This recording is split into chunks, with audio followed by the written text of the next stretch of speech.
Vamos, antes de você abrir a sua Bíblia, eu quero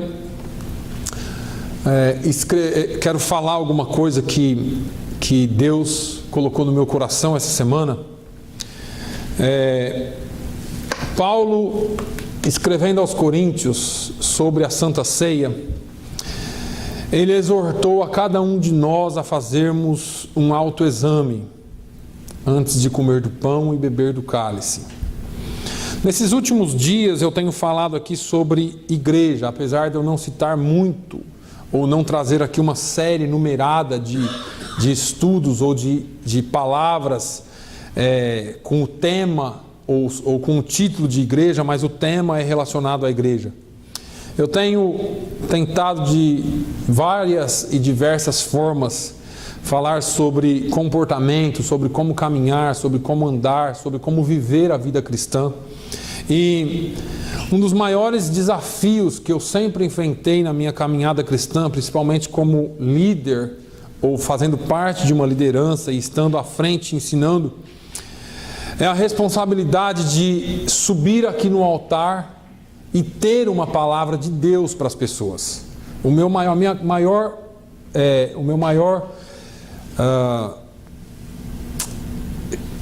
A coisa que eu mais peço para Deus, o meu maior desejo, eu sempre falo com Deus: Senhor, não me deixa subir no altar e não ter uma palavra para a tua igreja.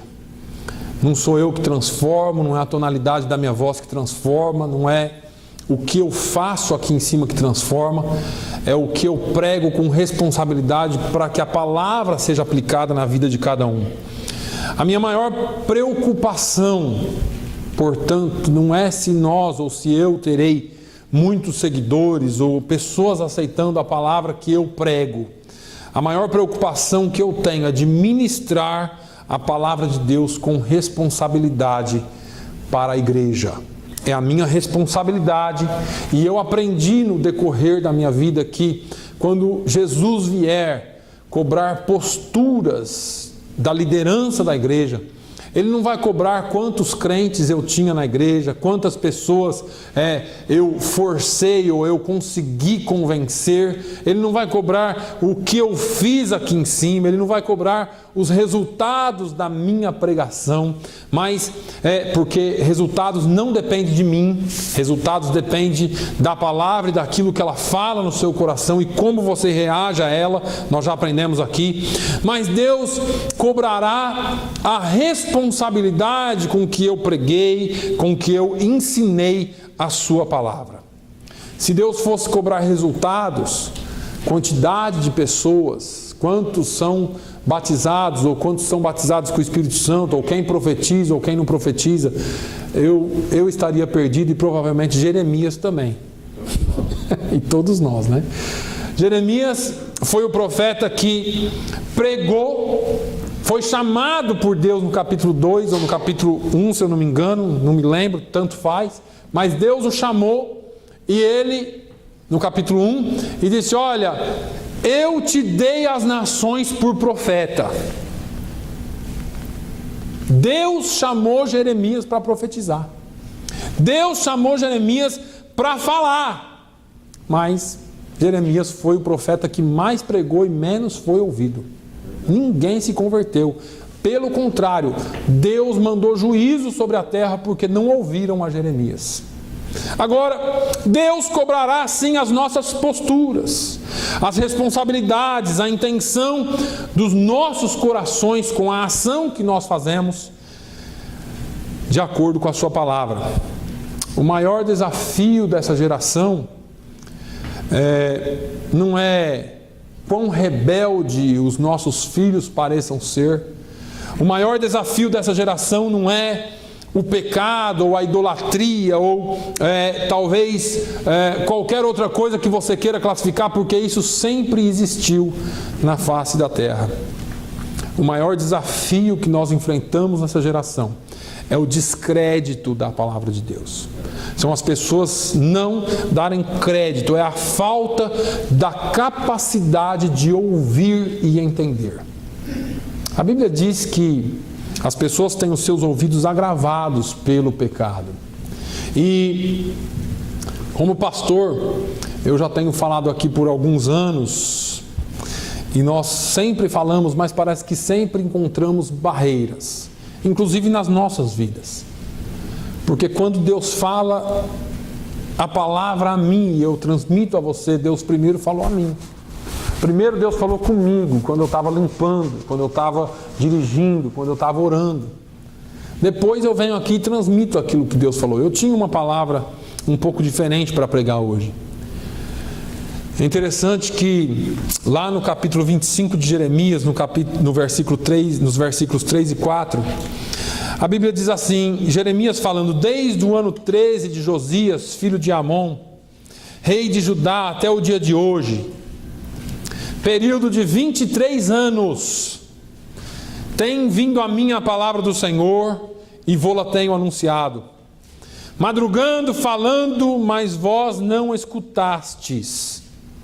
Também vos enviou o Senhor todos os seus servos, os profetas, madrugando e enviando-os, mas vós não escutastes, nem inclinastes os vossos ouvidos para ouvir. Essa palavra é interessante porque a gente quer resultado rápido. A gente gosta de coisa rápida. Quer resultado instantâneo. E vem Jeremias falando, olha, por um período de 23 anos eu tenho madrugado e falado, mas vocês não ouviram. E depois Deus mandou os seus profetas, os seus servos, mas vós não escutastes nem inclinastes os vossos ouvidos a ouvir. Esse talvez seja o maior de todos os desafios. Eu gostaria muito que nós, como povo de Deus, inclinasse o nosso ouvido para ouvir e obedecer a palavra de Deus. Hoje é Santa Ceia, irmãos. Hoje é dia de Santa Ceia. Talvez você veio esperando uma palavra mais vibrante hoje, um pouco mais forte, mas o meu coração tem estado um pouco pesado nos últimos dias. E eu não vou pedir desculpa para ninguém do que eu vou falar aqui hoje, porque foi o Espírito Santo que me deu. E se você sair daqui, estiver hoje muito acuado aqui, se você sentir muito no canto da parede, depois você briga com Deus. Pode brigar, Ele autoriza. Eu acredito que hoje Deus nos trouxe aqui para uma restauração. Amém. Todo mundo aqui já entregou sua vida para Jesus? Todo mundo aqui é salvo. Professa que é salvo. Então vamos lá. Nós estamos aqui há algum tempo já e alguns de nós já somos crentes há muitos anos. Pelo menos é o que nós professamos ser.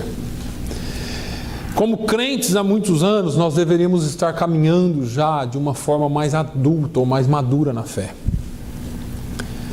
Na presença de Deus e na presença dos homens.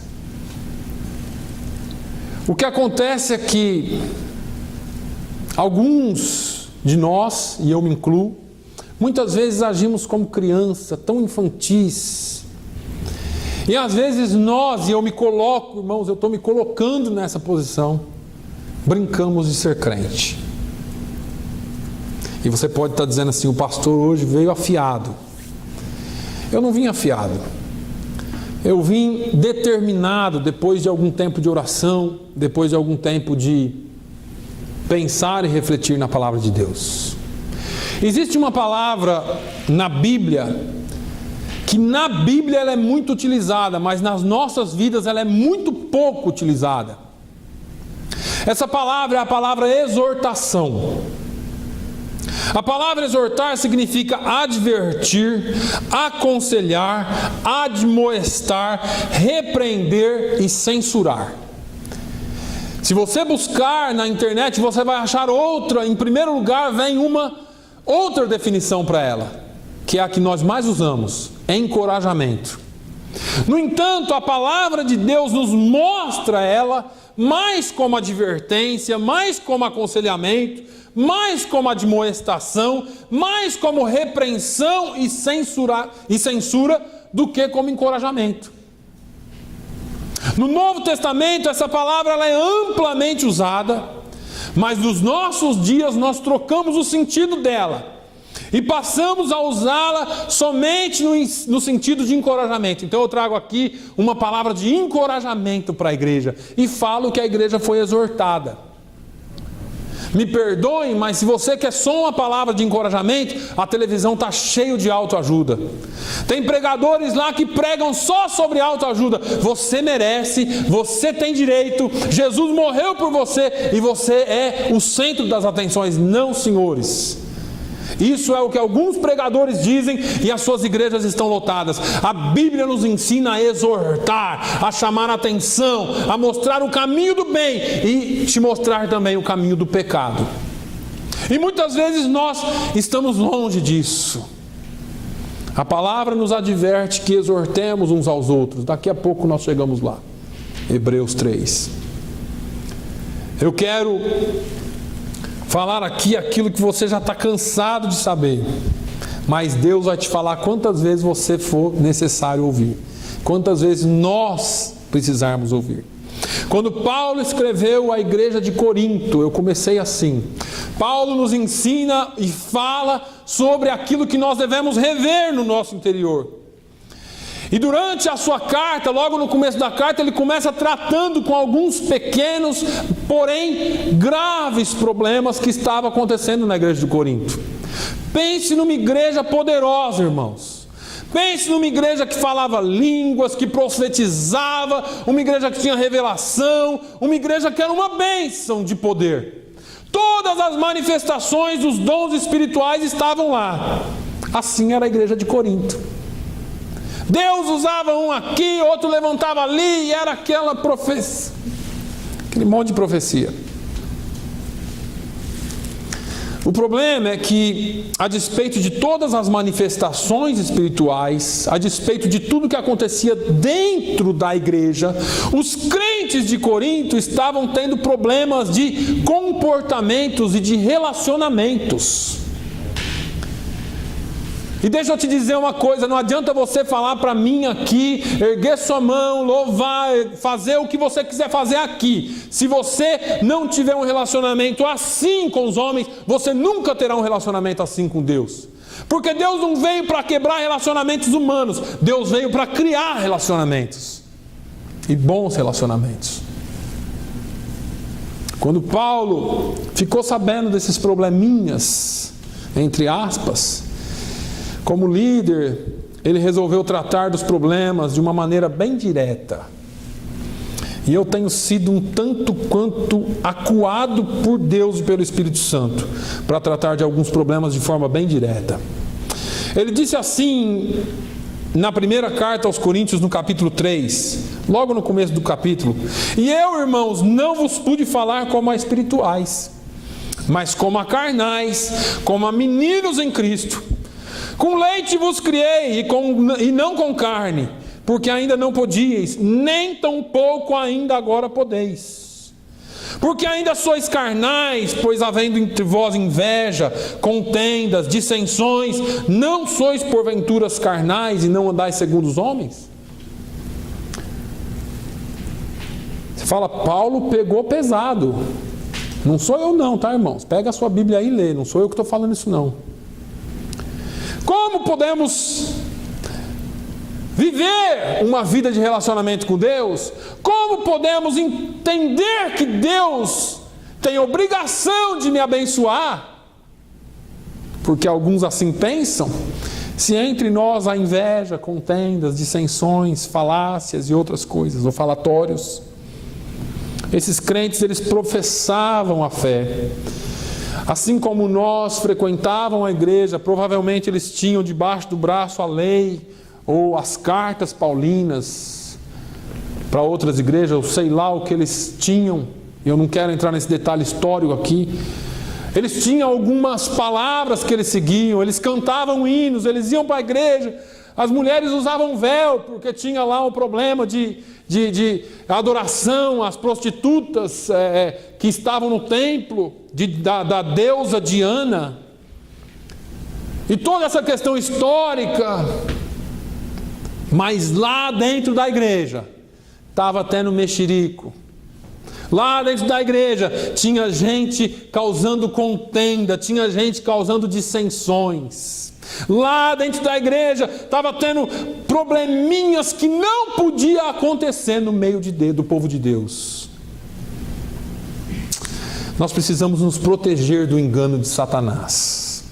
Deixa eu te dizer uma coisa, e eu vou sair um pouquinho aqui fora da mensagem. Você não tem razão.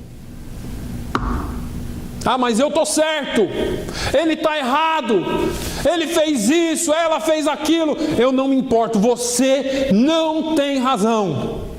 Deus te chamou para andar na luz e não em trevas.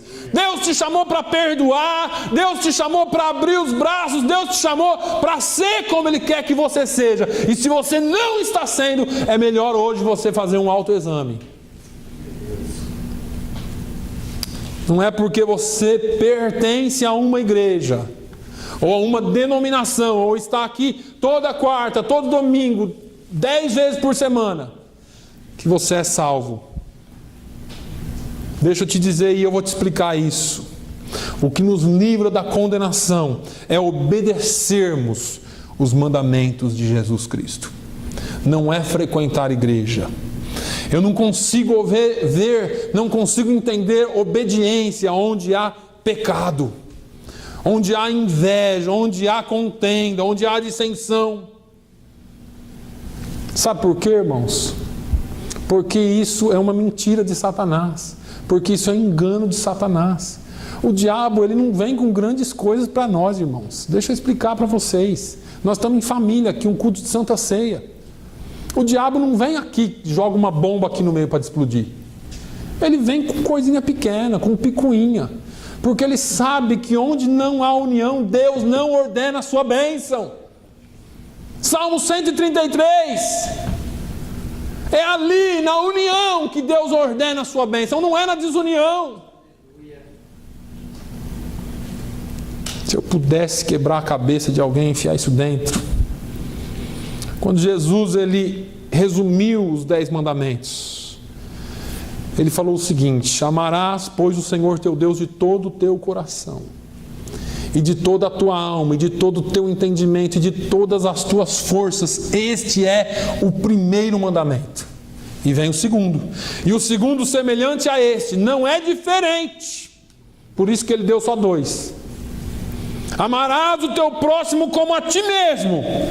Não há outro mandamento maior do que estes. São só 2. Pega aqueles 10 lá, põe num pacote e faz 2. Amarás o Senhor teu Deus acima de todas as coisas, e amarás o teu próximo como a ti mesmo. Eu queria saber se tem algum crente aqui que se olha no espelho e fala assim: mas você é um sem vergonha, hein, rapaz? Será que tem algum crente aqui que faz isso? Você faz isso? Mas do irmão a gente fala.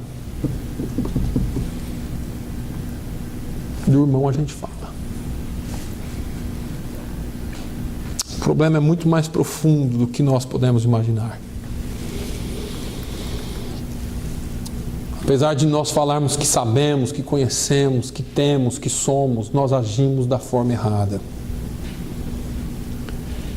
Jesus, essa palavra aqui falou tanto comigo, que um dia Jesus disse assim: olha, se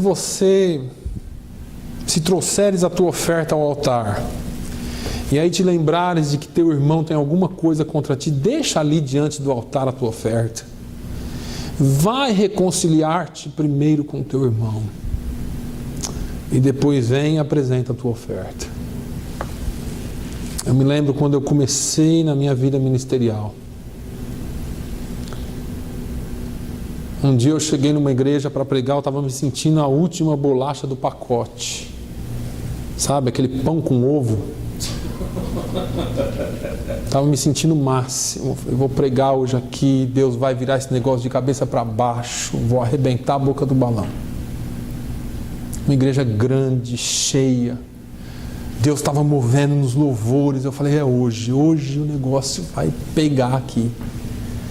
Quando eu levantei para pregar, Deus falou para mim: abertamente, só para mim, mas como se ele estivesse gritando comigo: é a última oferta que eu recebo sua. Porque isso aqui é só uma parte da sua oferta. A sua oferta tem que estar aí no seu coração. É o sacrifício do seu coração e do seu lábio que Deus aceita. E Deus falou para mim: é a última vez que eu recebo a sua oferta, enquanto você não for reconciliar com seu irmão. Eu levei um choque. Eu saí dali decidido aquele dia. Eu falei: eu vou lá me reconciliar com meu irmão. E eu nem tinha tanta coisa contra ele, mas eu sabia que ele tinha contra mim. E ali começou o meu ministério. Quando eu voltei naquela igreja e fui falar com o pastor, eu falei: pastor, me perdoe. Ele falou: rapaz, eu não tenho nada contra você, mas se você precisa disso, eu te perdoo, eu te abençoo. E dali a nossa amizade tornou a ser selada. E Deus começou a trabalhar na minha vida. E ali Deus me ensinou uma grande lição: não guarda nada contra ninguém. Isso é peso morto. Você está carregando um morto dentro de você que vai te corroer, vai se apodrecer, e o verme que está nele vai matar você. No caso da Santa Ceia, o negócio é sério. Porque aqui eu e você assinamos a nossa condenação. A palavra de Deus é clara, irmãos. Porque o que come e bebe indignamente, come e bebe para a sua própria condenação. Porque você não discerniu o corpo de Jesus. Sabe o que ele está falando aqui? Você está levando esse negócio de sacrifício de Jesus na brincadeira. Jesus morreu por você. Me fala o que é que eu e você temos de bom, irmãos. Eu já falei isso aqui. Nós não temos nada de bom. Nós não temos nada de bom. Mas Jesus morreu por nós. E quando você não discerne isso, quando você não entende isso, quando você acha que pode levar a vida cristã de qualquer jeito, você está assinando a sua morte. E morte eterna. Isso é sério. Mas deixa eu te falar, por causa do seu orgulho, por causa do meu orgulho, nós passamos por cima e não fazemos o que tem que ser feito. E deixamos de caminhar nas bênçãos que Deus tem para nós. E aí você fica se perguntando: por que é que eu oro e Deus não responde? Por que é que eu peço e Deus não faz? Porque ainda sois crianças. Deus não vai te dar um carro, você não sabe dirigir. Você é infantil ainda. Deus não vai te dar uma bênção maior, porque a que você tem, você não está sabendo cuidar. Eu fico imaginando, irmãos, se Jesus entrasse aqui hoje em pessoa. Ele está aqui, mas eu estou pensando se ele caminhasse ali, aquele jeito que a gente vê nos filmes, né? Barbudão, olho azul, não importa a cara dele. Mas se entrasse aqui, a gente soubesse que é Jesus. Talvez ele olhasse para mim, né? Olhasse aqui assim, parasse aqui e falasse assim: rapaz, você prega até bonitinho. Por fora está bonito, a palavra é bonita. Sepulcro caiado. Está bonito por fora, mas por dentro está cheio de carne podre, rapina. Copo e prato limpo por fora, mas por dentro está sujo. Talvez ele olhasse para um de nós e dissesse assim: você tem feito o que eu mandei fazer? Ide por todo mundo, você tem feito isso? Ou será que você se acomodou no seu lugarzinho, trabalha, vai para casa, vai para a igreja, trabalha, vai para casa, vai para a igreja, faz compra? Talvez ele fosse um pouco mais a fundo e dissesse assim: você tem amado seu irmão?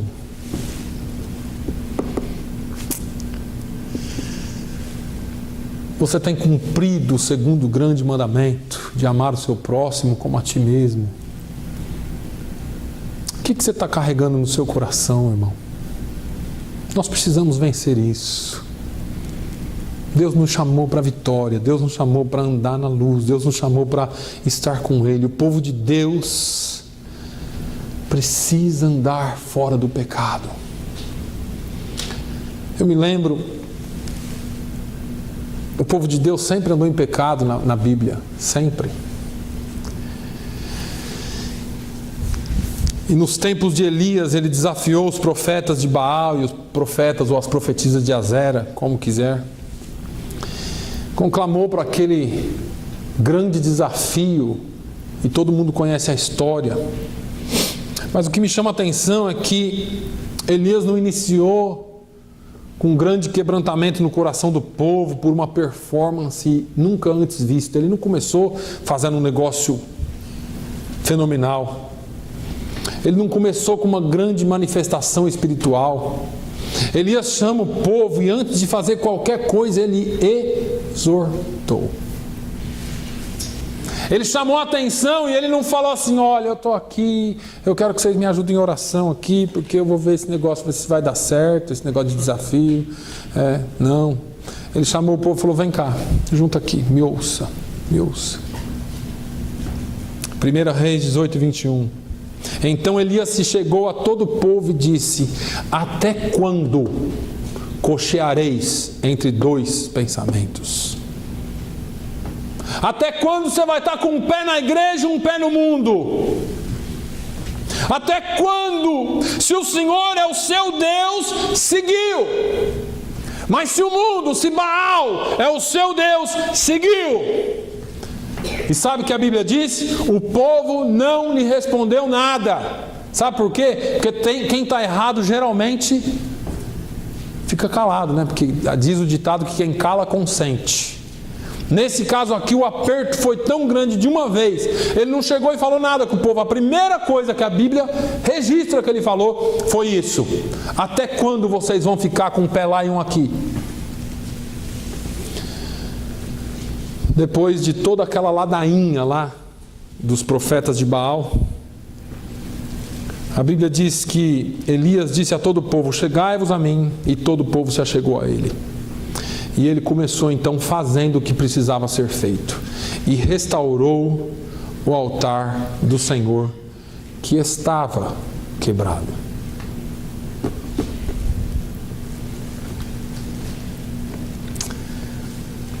Restaurou o altar do Senhor que estava quebrado. O altar fala de vida com Deus. Mais do que isso, fala de vida íntima com Deus. Muitos de nós perdemos o relacionamento com Deus. Vivemos um relacionamento fantasioso com Deus. Mas se eu te perguntasse assim: você tem ouvido Deus falar com você mesmo? Na palavra? Você tem ouvido Deus de perto? Eu não estou fazendo essa pergunta. Se eu perguntasse, eu não sei qual seria a resposta. Muitos de nós vivemos hoje de aparência, mas cocheando entre dois pensamentos. Eu amo a Deus, mas odeio aquele irmão. Levamos uma vida dupla. Deixa eu te falar uma coisa, eu já disse isso aqui: Deus não quer prioridade. Deus quer exclusividade. Ele não quer ser o primeiro na sua lista, mas depois dele vem ódio, vem ressentimento, vem qualquer outra coisa. Não, Deus quer todo o seu coração e a sua vida.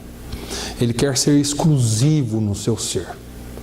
Ele quer tomar o lugar de tudo aquilo que não presta em você, que foi para isso que Ele morreu. Ele quer tomar o lugar de tudo aquilo que não presta em mim, porque foi para isso que Ele morreu na cruz. A Bíblia diz que Ele já levou, e muitas vezes Ele não leva da minha e da sua vida porque nós estamos agarrados pelo orgulho a estas tranqueiras, a essa sujeira na nossa vida. Deixamos que ressentimentos, deixamos que coisas ruins encham o nosso coração, no lugar de ter o Espírito Santo cheio ou preenchendo o seu vazio. Enchei-vos do Espírito. Eu não vou demorar, até porque é Santa Ceia. Mas eu acho que Deus nos trouxe aqui hoje para reparar o altar. Amém. Aleluia. Jesus quer uma reparação no seu altar. Aleluia. Ele não quer que você viva assim. Não foi para isso que Ele morreu por você. Não foi para isso que Ele deu a vida na cruz do Calvário por você. Interessante que nessa questão de exclusividade, nós temos uma resistência muito grande, porque tem áreas da nossa vida que nós resistimos a Deus. Mas não faça isso. A palavra de Elias continua ecoando: até quando? Repara o altar. Sabe aquele altar que você tinha ou que você tem? Está meio desmantelado, mas você já passou por ele.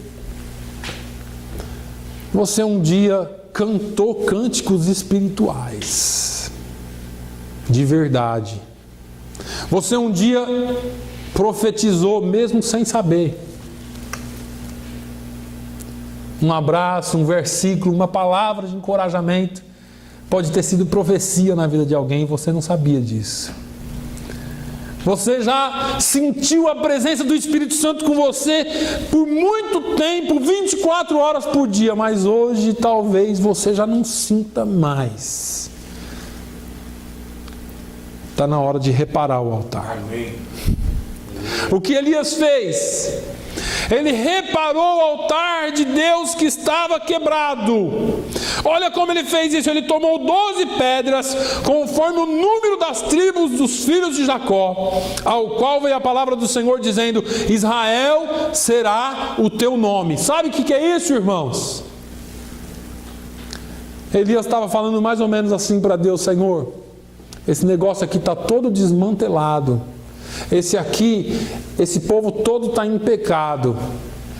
Mas eu vou pegar uma pedra aqui com o nome de cada filho de Jacó, só para te lembrar, Senhor, de que esse é o teu povo, essa é a nação que o Senhor escolheu.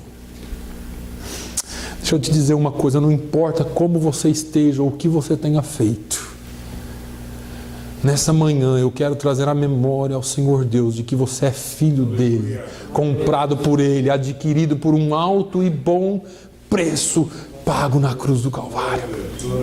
Você é filho. Hoje é dia de restaurar a comunhão com o seu Deus. Aleluia. A palavra de Deus diz assim: portanto, como diz o Espírito Santo, se ouvirdes hoje a sua voz, não endureçais os vossos corações.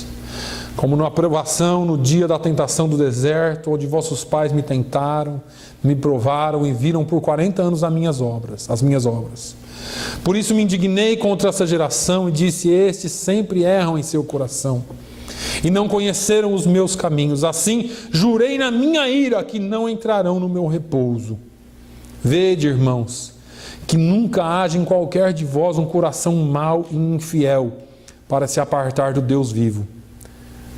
Antes exortai-vos uns aos outros todos os dias, durante o tempo que se chama hoje, para que nenhum de vós se endureça pelo engano do pecado.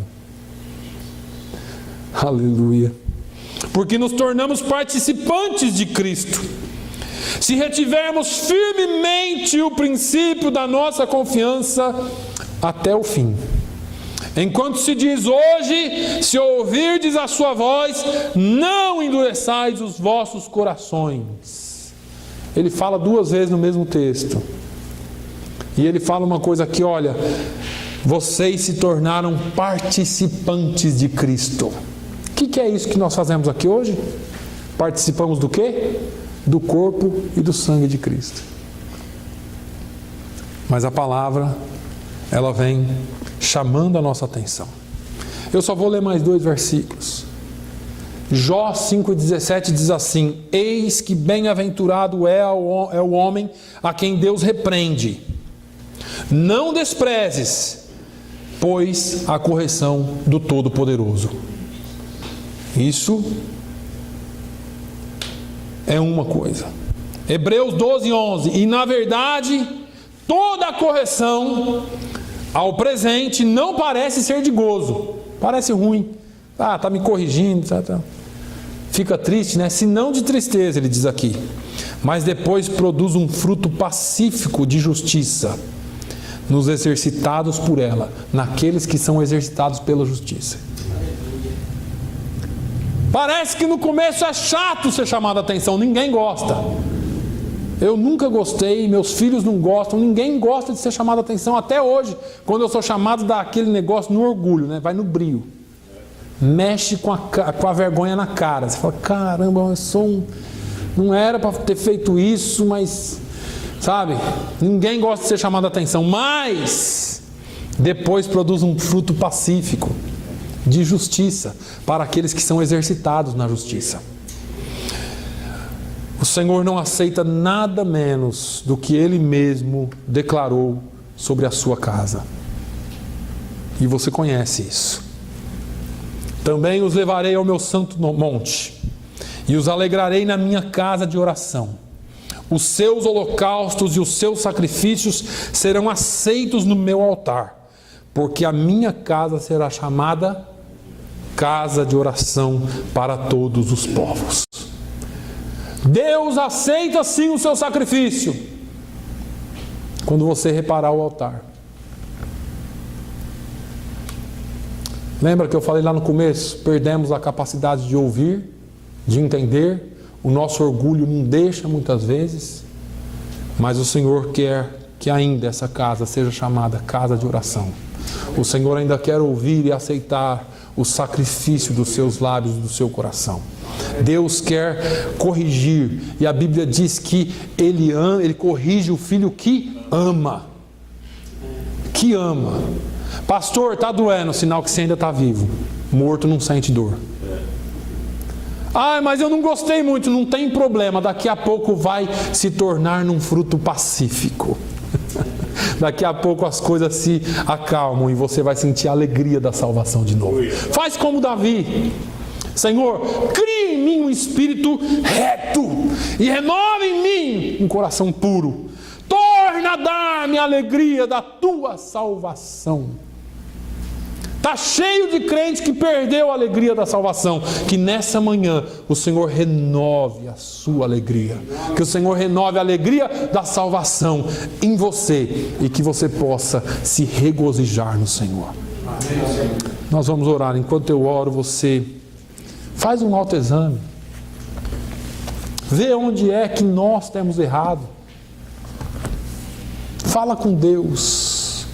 Muda as atitudes. Pai, eu te louvo. Te louvo, Senhor. Te louvo, Senhor.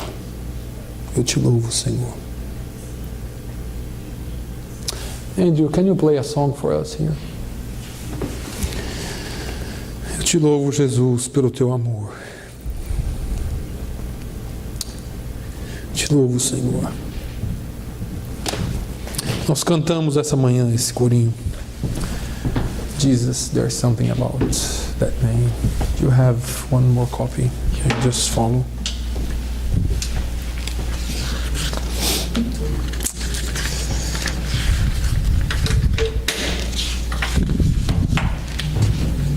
Where is that? It's not here. Do I have one more? Oh, we try to sing. Pode continuar orando, meus irmãos. Vamos cantar. Talvez você não saiba, mas eu vou tentar cantar aqui. Não é nada sobre nós. Deixa eu te dizer uma coisa. O americano ele usa uma expressão all about. It's all about him. É tudo a respeito dele. O mundo não gira em torno de nós, das nossas vontades, das nossas dos nossos dodóis, né? O mundo gira em torno dele. Todo o universo gira em torno dele, porque all about him.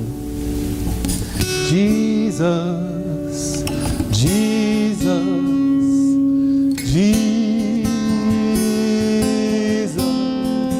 There's just something about that name. Master,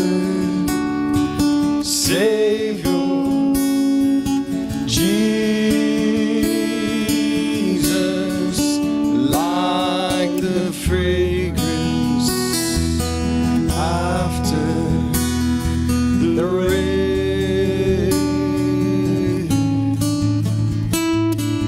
Jesus, Tudo a respeito dele. Jesus, E se ele te salvou, é porque ele te amou primeiro. Jesus, Quer restaurar você. Ele quer mudar a sua vida por completo. Talvez você diga, pastor, eu ainda sou criança espiritualmente. Ele quer que você cresça. Ele quer que você cresça. Que você brilhe mais até chegar a ser um dia claro como a luz da alva.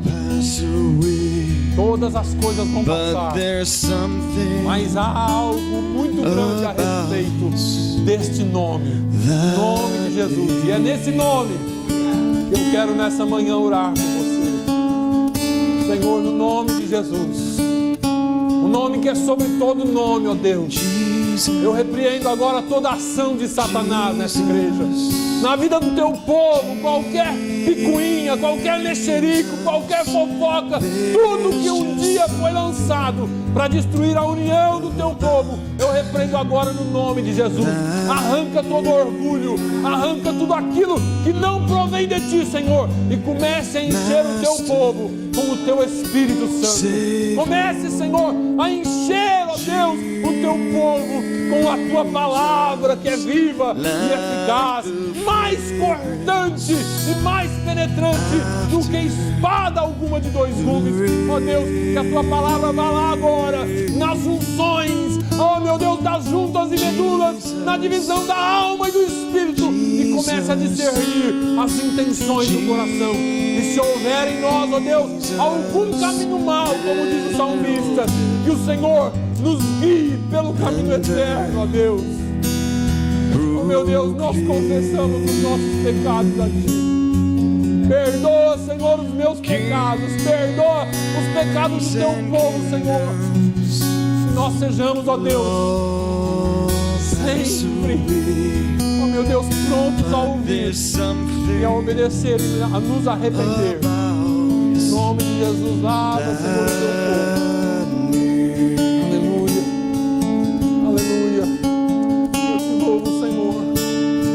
Jesus, o teu nome é poderoso, Jesus. Nós te louvamos. Manuel, vamos servir a ceia.